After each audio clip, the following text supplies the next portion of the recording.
नमस्कार दोस्तों, him math study channel में आपका स्वागत है। आज जो HP JVT टेट हुआ है उसका मैथ का सेक्शन हम सोल्व करेंगे। हर एक क्वेश्चन को डिटेल से देखेंगे। ये क्वेश्चन जो हमने लिए हैं सीरीज़ D के अकॉर्डिंग लिए हैं। उसके अकॉर्डिंग जो फर्स्ट क्वेश्चन था सिंप्लीफिकेशन का क्वेश्चन था, वो बोर्ड मास यहाँ पे लगना था, मल्टीप्लाई यहाँ पे लगा है, वो टर्म हमें पहले सोल्व करनी थी।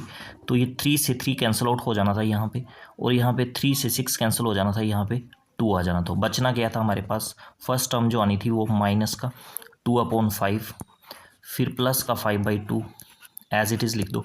आगे माइनस यहाँ पे आएगा आपके पास 1/10। ठीक है, आगे आप तीनों टर्म में एलसीएम ले लो, तो 5, 2 और 10 का एलसीएम 10 आ जाएगा। ऊपर कितना आ जाएगा, माइनस का 4, प्लस का 25 और माइनस का 1। तो न्यूमरेटर को आप सोल्व करोगे तो यहाँ पे 20 आ जाएगा और डिनोमिनेटर में 10, तो 20/10 2 आंसर आ जाना था। ऑप्शन डी सही हो जाना था। ठीक है, नेक्स्ट क्वेश्चन देखो, ये भी सिंप्लीफिकेशन का क्वेश्चन था। तो यहाँ पे आपको 3x को 2 से मल्टीप्लाई कर देना था, तो 8x - 3 लेफ्ट साइड में रहेगा, राइट साइड में 2 × 3x ये 6x बन जाना था। x वाली टर्म्स आपने एक तरफ कर लेनी है और राइट साइड में प्लस का 3 आ जाएगा। तो 8x - 6x 2x = 3, तो x की वैल्यू आपके पास 3/2 आ जानी थी। ऑप्शन सी जो है वो आपका सही हो जाएगा। अगला क्वेश्चन देखो, इसमें आपको x की वैल्यू निकालनी थी। ठीक है, तो यहाँ पे कॉन्सेप्ट क्या लगना था, जो ट्रायंगल का एक्सटीरियर एंगल होता है, यहाँ पे x जो है वो एक्सटीरियर एंगल है ट्रायंगल का। वैसे तो ये सारे एक्सटीरियर एंगल आपके पास, 125 भी एक्सटीरियर एंगल ही है आपके पास। तो एक्सटीरियर एंगल जो है वो इक्वल होता है सम ऑफ इंटीरियर अपोजिट एंगल। तो आपके पास इंटीरियर अपोजिट एंगल है नहीं, वो हम निकाल सकते हैं। ये वाला एंगल और ये वाला एंगल, ये वाला एंगल अगर मान लो A है और ये B है, तो x की वैल्यू किसके इक्वल होनी थी, A + B के इक्वल। ठीक है, तो A की वैल्यू आप निकाल सकते हो। देखो ये दो एंगल 125 और A दोनों एक ही लाइन पे बन रहे हैं, तो एक ही लाइन पे बन रहे हैं तो इनका सम 180 डिग्री होगा। तो एक एंगल तो 125 डिग्री का है ही है, दूसरे कितने का होगा, 55 डिग्री का। सिमिलरली एंगल V जो है वो भी आपका कितना होना था, 55 डिग्री। तो इस तरह से x की वैल्यू कितनी होनी चाहिए थी, 110 डिग्री। तो ऑप्शन ए आपका सही हो जाएगा यहाँ पे। ठीक है, नेक्स्ट क्वेश्चन में बोला है, ये फॉर्मूला है सिंपली। यहाँ पे मान लो ये आपके पास एक सर्कल है, ये सर्कल का सेंटर आ गया आपके पास, और r यहाँ पे सर्कल का रेडियस है। तो ये जो पोर्शन बना इसको क्या बोलते हैं हम, सेक्टर। तो अगर इस सेक्टर का आपको एरिया निकालना है तो फॉर्मूला क्या होता है, अब ये जो एंगल है ना, ये वाला एंगल, ये एंगल है थीटा मान लो, तो एरिया ऑफ सेक्टर निकालने का फॉर्मूला क्या होता है, θ/360 × πr²। तो ऑप्शन डी आपका सही हो जाना था इस क्वेश्चन में। ठीक है, नेक्स्ट क्वेश्चन देखो, इसमें आपको दो पोलिनोमियल्स दी हुई हैं, एक px और एक gx। तो px को आपको gx से डिवाइड करना था और रिमाइंडर आपको बताना था। तो देखो डिवाइड करते हैं, पोलिनोमियल px दिए आपको x³ - 3x² + 5x और -3। तो जब आप इसको डिवाइड करोगे x² - 2 के साथ, तो x से मल्टीप्लाई करना पड़ना था सबसे पहले आपको, यहाँ x³ आना था, -2 जब x के साथ मल्टीप्लाई होगा तो -2x यहाँ पे आ जाएगा। अब साइन चेंज कर लो, यहाँ पे माइनस हो जाएगा, यहाँ पे प्लस हो जाएगा, ये कैंसिल आउट हो जाएंगी। बचेगा कि आपके पास माइनस का 3x² और यहाँ पे आ जाना था प्लस का 7x और -3। आगे आपको -3 से मल्टीप्लाई करना था x² - 2 को, तो कितना आना था, -3x²। -2 को -3 से मल्टीप्लाई करोगे तो प्लस का 6 यहाँ आ जाना था। इसको सोल्व करोगे तो साइन चेंज करोगे, यहाँ प्लस आ जाएगा, यहाँ पे माइनस आ जाएगा, ये आपके कैंसिल आउट हो जाएंगे। तो बचेगा कि आपके पास 7x -3 -6, तो -9। तो आपके पास जो रिमाइंडर बचेगा वो क्या बचेगा, 7x - 9। ऑप्शन बी जो है आपका सही हो जाएगा।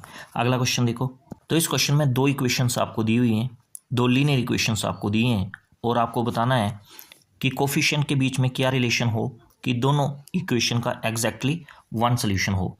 तो अगर a1/a2 is not equal to b1/b2 है, तो इक्वेशन का एग्जैक्टली वन सोल्यूशन होता है। तो ऑप्शन ए जो है यहाँ पे सही हो जाएगा। अगले ऑप्शन भी देख लेते हैं, A1/A2 equal to B1/B2 equal to C1/C2। अगर ये कंडीशन हो तो लाइंस क्या करती हैं, कोइंसिडेंट लाइंस होती हैं और उनके इनफाइनाइटली मैनी सोल्यूशंस होते हैं। और सी में जो कंडीशन आपको दी हुई है उसमें लाइंस क्या होती हैं, पैरेलल्स होती हैं, और पैरेलल लाइंस में कोई भी सोल्यूशन नहीं होता है। ठीक है, नेक्स्ट क्वेश्चन देखो। इस क्वेश्चन में बोला है how many times a wheel of radius 28 centimetre must rotate to go 352 metre. तो एक व्हील है जिसका रेडियस 28 सेंटीमीटर है, तो आपको बताना है कि अगर वो 352 मीटर डिस्टेंस कवर कर रहा है तो वो कितनी रोटेशन करेगा। तो नंबर ऑफ रोटेशन आपको यहाँ पे निकालनी है, एन आर गया यहाँ पे नंबर ऑफ रोटेशन। तो नंबर ऑफ रोटेशन कैसे निकालेंगे, टोटल डिस्टेंस जो व्हील कवर कर रहा है वो 352 मीटर है, अपॉन एक रोटेशन में व्हील जितना डिस्टेंस कवर करेगा वो डिनोमिनेटर में आएगा, और एक रोटेशन में व्हील कितना डिस्टेंस कवर करता है, जितना उसका सरकमफ्रेंसिस होता है। तो व्हील का सरकमफ्रेंसिस कैसे निकालते हो आप, 2πr।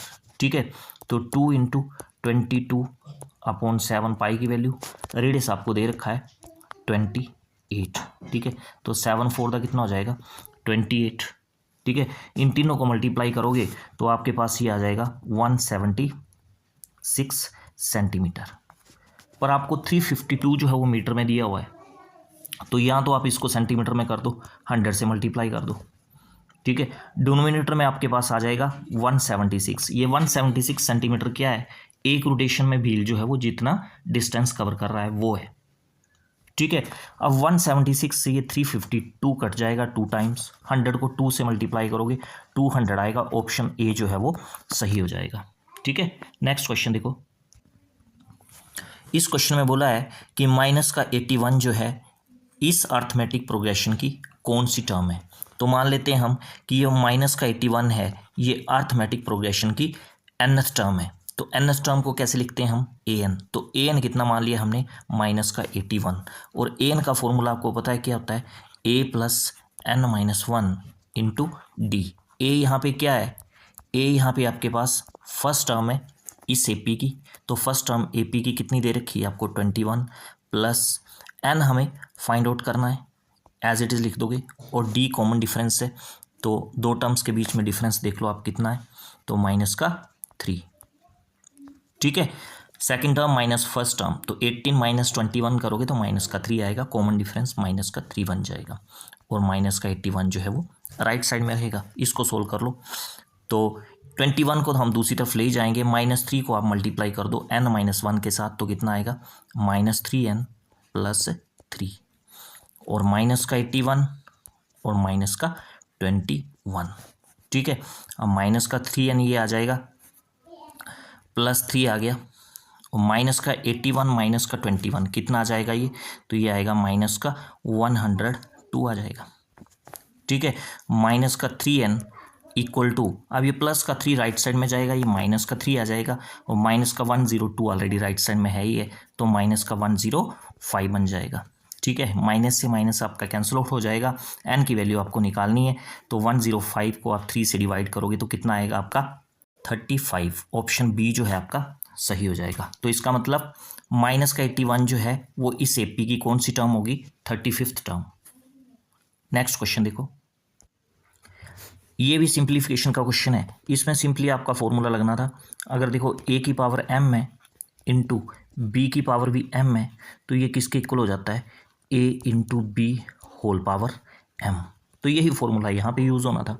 देखो 2 की पावर कितनी आ जाएगी, ये 2 को 3 से मल्टीप्लाई करोगे 6 आ जाएगा, इंटू 3 की पावर 6, और ब्रैकेट के बाहर क्या है 5 की पावर 6। तो ये ब्रैकेट में फॉर्मूला लग जाएगा ये वाला जो आपको मैंने बताया, तो ये कितना बन जाएगा आपके पास 6 की पावर 6 इंटू 5 की पावर 6। फिर से फॉर्मूला लग जाएगा, तो कितना आ जाएगा ये 30 की पावर 6। तो आपका ऑप्शन बी जो है वो सही हो जाएगा। ठीक है, नेक्स्ट क्वेश्चन देखो। तो इस क्वेश्चन में बोला है कौन सी ट्राइंगल की पॉसिबल साइड्स हो सकती हैं। तो कंडीशन क्या रहती है, अगर दो साइड्स का सम तीसरी से बड़ा है तो वही ट्राइंगल्स की पॉसिबल साइड्स होंगी। जैसे फर्स्ट में देख लो आप, यहाँ दो साइड्स का सम आप करोगे तो 2 + 3 कितना होगा 5 होगा, तो 5 तीसरी साइड जो है वो 5 ही है, तो ये बड़ा नहीं हो पाएगा। दोनों दो साइड्स का सम जो है वो तीसरी के क्या हो गया, इक्वल हो गया, तो कंडीशन तो फुलफिल हो नहीं पाई। यहाँ पे आप देख लो, दो साइड्स का सम करोगे 3 + 6 कितना आएगा 9, और 9 ग्रेटर देन होता है 7 से। उसके बाद फिर से आप अगर 6 और 7 का सम करोगे 13, तो ये तीसरी साइड जो कि 3 सेंटीमीटर है उससे बड़ा है, यहाँ भी कंडीशन फुलफिल हो रही है। ये आप 3 और 7 का सम करोगे 10 आ जाएगा, तो ये भी तीसरी साइड जो कि 6 सेंटीमीटर है उससे बड़ा है। तो दो साइड का सम अगर तीसरी साइड से बड़ा है तो वही कंडीशन जो है फुलफिल करेगी ट्राइंगल की साइड्स को। तो ऑप्शन बी जो है वो ये कंडीशन फुलफिल कर रहा है, ऑप्शन बी यहाँ पे सही हो जाएगा। ऑप्शन सी और डी की चेक करने की आपको ज़रूरत नहीं है, क्योंकि वो कंडीशन वायलेट्स करेंगे। नेक्स्ट क्वेश्चन देखते हैं। इस क्वेश्चन में आपको ट्रिग्नोमेट्रिक फंक्शंस की अलग अलग एंगल्स पे वैल्यूज़ पता होनी चाहिए। तो इसको सोल्व करेंगे, क्या आ जाएगा 2 × tan 45 डिग्री कितना होता है 1 होता है, पर tan का स्क्वायर लगा इसलिए 1 का स्क्वायर हो जाएगा, प्लस कोस 30 डिग्री की वैल्यू कितनी होती है √3/2, कोस स्क्वायर है तो इसका होल स्क्वायर हो जाएगा। साइन 60 की वैल्यू कितनी होती है, तो ये भी √3/2 होती है, और यहाँ भी होल स्क्वायर आ जाएगा। ये टर्म प्लस की है, ये माइनस की है, कैंसिल आउट हो जाएगी, तो बचेगा क्या आपके पास 2 × 1, तो 2 ही आएगा। ऑप्शन बी जो है वो सही हो जाएगा। ठीक है, नेक्स्ट क्वेश्चन देखो। इस क्वेश्चन में आपको AP की 11th टर्म निकालनी है, मतलब आपको A11 निकालना है। तो फॉर्मूला क्या बनता है, A + 11 - 1, तो 10 आ जाएगा × D। ठीक है, 11 टर्म निकालनी है आपको, तो फॉर्मूला A + 10D बनेगा। A यहाँ पे फर्स्ट टर्म है जो कि आपको -3 दे के रखी है। D क्या है यहाँ पे कॉमन डिफरेंस निकाल सकते हो, कैसे निकालते हैं आप, सेकंड टर्म -1/2 है, माइनस फर्स्ट टर्म, तो फर्स्ट टर्म -3 है, तो ये माइनस माइनस प्लस हो जाएगा। तो इसको सोल्व करोगे आप तो -1 + 6/2, तो ये कितना आ जाएगा 5/2। तो कॉमन डिफरेंस जो आपका बनेगा वो कितना बनेगा 5/2। यहाँ पे वैल्यूज पुट कर दो आप, 10 × 5/2। ठीक है, 2 से ये 10 कटेगा, यहाँ 5 आ जाएगा।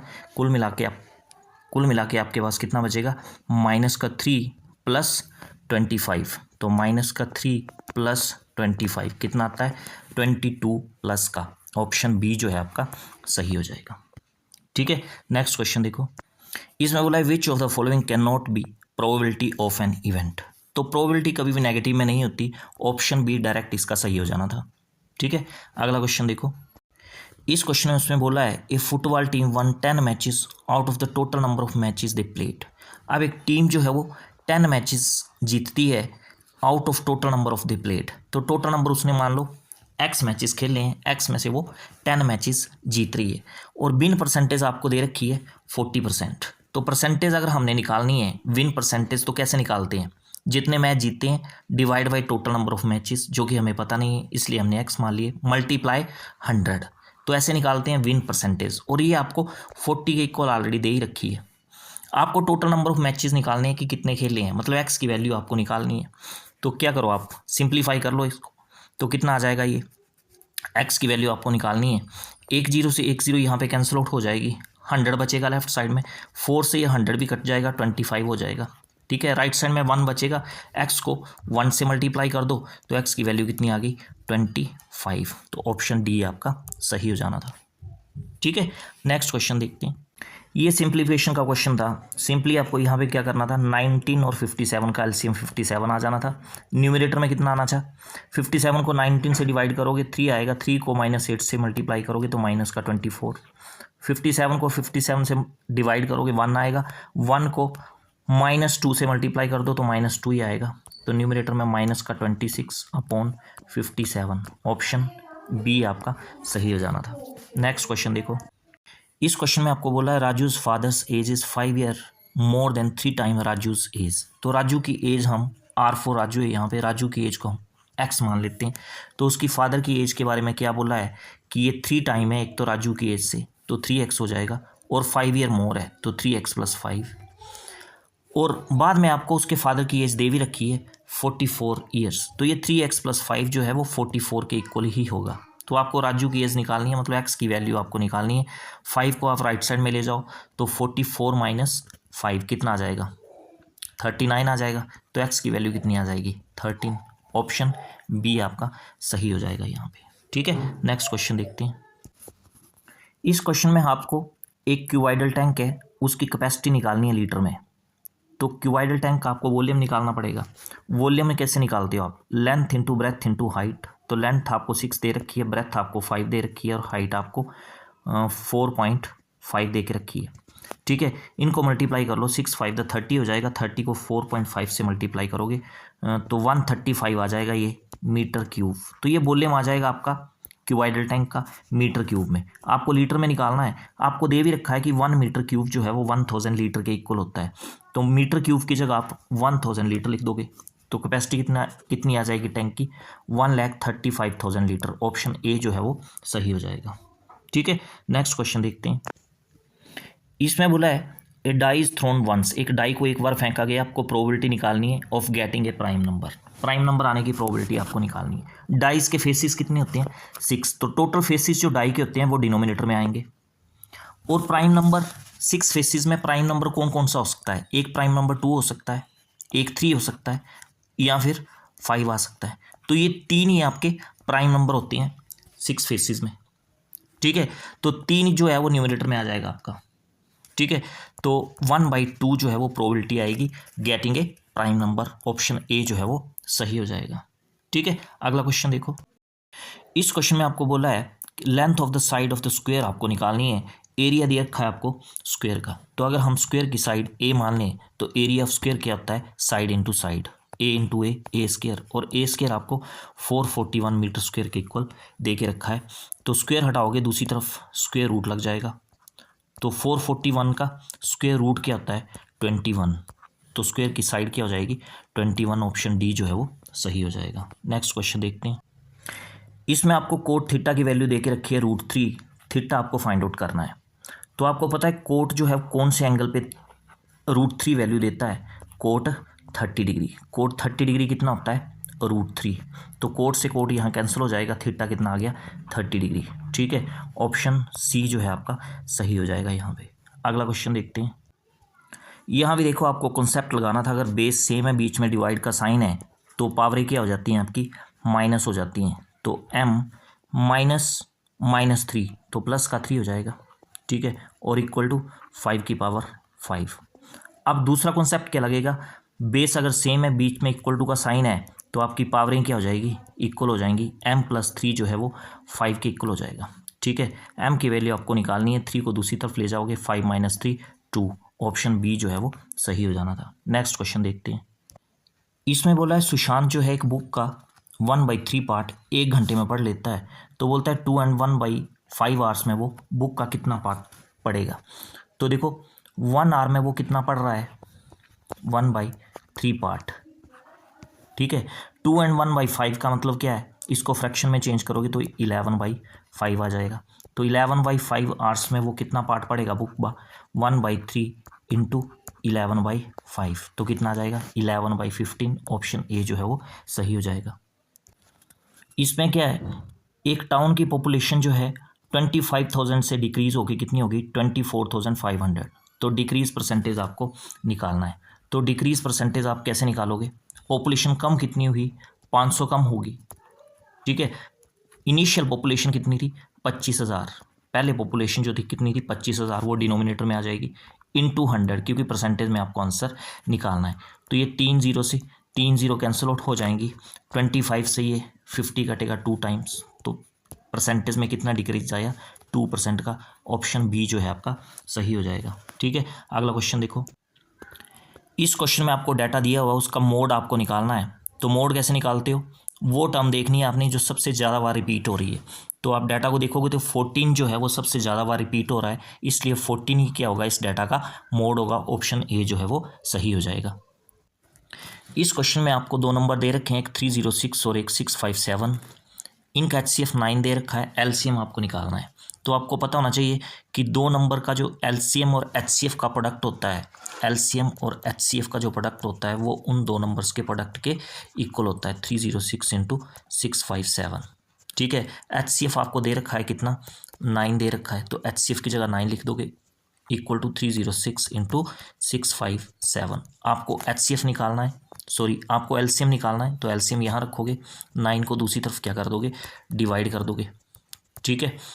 तो 9 से ये 6 5 7 कट जाएगा, 9 7 दा 63, 2 बचा 27, 9 3 दा 27। तो 306 को 73 से जब आप मल्टीप्लाई करोगे तो आपके पास आएगा 22,338। ऑप्शन ए जो है आपका सही हो जाना था, ठीक है। नेक्स्ट देखते हैं, y² माइनस 5y प्लस 6 के आपको फैक्टर करने थे, तो स्प्लिट कर लो आप। -5y को कैसे लिखोगे, माइनस का 3y माइनस का 2y और प्लस का 6। y जो है फर्स्ट 2 टर्म से कॉमन आ जाएगा, तो y -3 और नेक्स्ट 2 टर्म से माइनस का 2 कॉमन आ जाएगा, तो बचेगा y -3। तो फैक्टर क्या बन गया आपके, y -3 इंटू y -2। तो ऑप्शन बी आपके पास सही हो जाएगा, ठीक है। नेक्स्ट क्वेश्चन देखते हैं। इस क्वेश्चन में आपको क्वाड्रिलेटरल के जो 4 एंगल हैं उनकी रेशियो आपको दे रखी है, एंगल्स आपको निकालने हैं। तो आपको पता है कि क्वाड्रिलेटरल्स के जो 4 एंगल होते हैं उनका सम कितना होता है, 360 डिग्री। तो आप रेशियो में देख लो कितना सम बन रहा है ये, तो 3 + 5 8 हो गया, 8 + 9 17 और 17 + 13 कितना हो गया, 30। रेशियो में सम कितना बन रहा है, 30। एक्चुअल में सम कितना होता है 4 एंगल्स का, 360 डिग्री। तो 30 रेशियो जो है वो 360 डिग्री के इक्वल, एक रेशियो इक्वल हो जाएगी आपके 1 0 से 1 0 कैंसिल आउट हो जाएगी, 36/3 12 आ जाएगा। तो एक रेशियो की वैल्यू कितनी आ गई, 12। तो यहाँ से देख लो, एक रेशियो की वैल्यू जब आपको मिल गई तो आप 3 रेशियो की वैल्यू निकाल सकते हो, कितनी, 12 × 3 36। तो एक एंगल 36, दूसरा एंगल 5 रेशियो की वैल्यू, एक रेशियो की वैल्यू 12, 5 रेशियो की वैल्यू 12 × 5 60 डिग्री। तीसरा एंगल रेशियो 9 है, तो एक रेशियो की वैल्यू 12, 9 रेशियो की वैल्यू 12 × 9 108। इसी तरह से लास्ट एंगल की रेशियो 13 है, तो एक रेशियो की वैल्यू 12, 13 रेशियो की वैल्यू 12 × 13 156।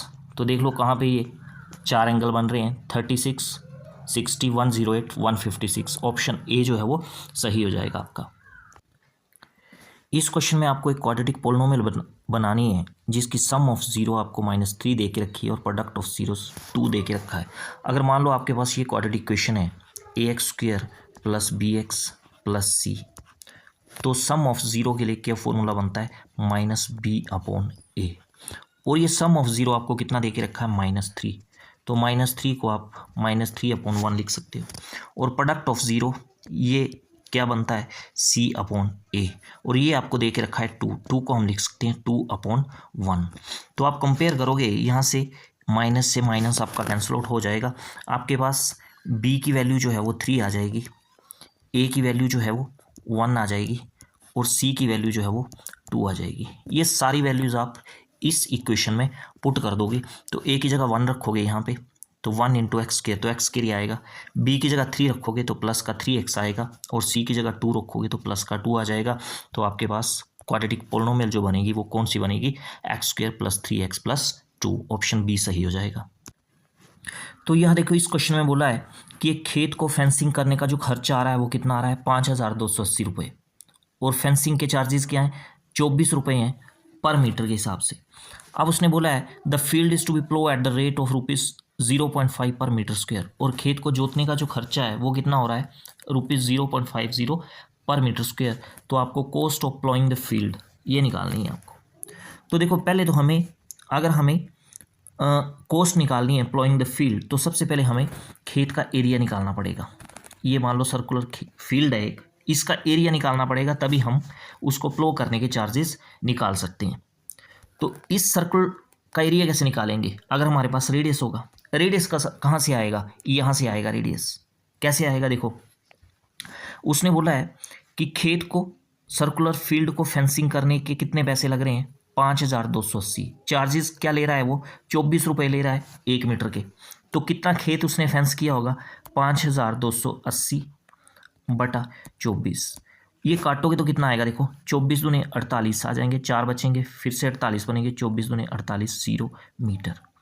तो जिसने भी फेंसिंग लगाई होगी सर्कुलर फील्ड में वो कितने मीटर लगाई होगी, 220 मीटर। इसका मतलब क्या है, ये 220 मीटर क्या है, इस सर्कुलर ट्रैक का सरकमफ्रेंसिस। तो हमें सरकमफ्रेंसिस मिल गया, 2πr मिल गया हमें कितना, 220 मीटर। क्या यहाँ से हम रेडियस निकाल सकते हैं, बिल्कुल निकाल सकते हैं। आर को आप लेफ्ट साइड में रखो, 2 पाई को दूसरी तरफ ले जाओ, तो आर की वैल्यू कितनी आ जाएगी, 220 डिवाइड में कितना आ जाएगा, 2 पाई। पाई की वैल्यू 22/7 रख दो, 22 यहाँ आ जाएगा, 7 ऊपर चला जाएगा। 22 से ये 220 काटो तो यहाँ आपके पास 10 आ जाएगा। ठीक है, 2 से ये 10 कटा 5 आ गया, और 5 7 था 35। रेडियस मिल गई आपको 35 मीटर। ठीक है, अब आप खेत का एरिया निकाल सकते हो। तो खेत का एरिया कैसे निकालोगे, सर्कल का एरिया πr²। ठीक है, तो 22/7 पाई की वैल्यू आ गई, आर की वैल्यू 35 × 35।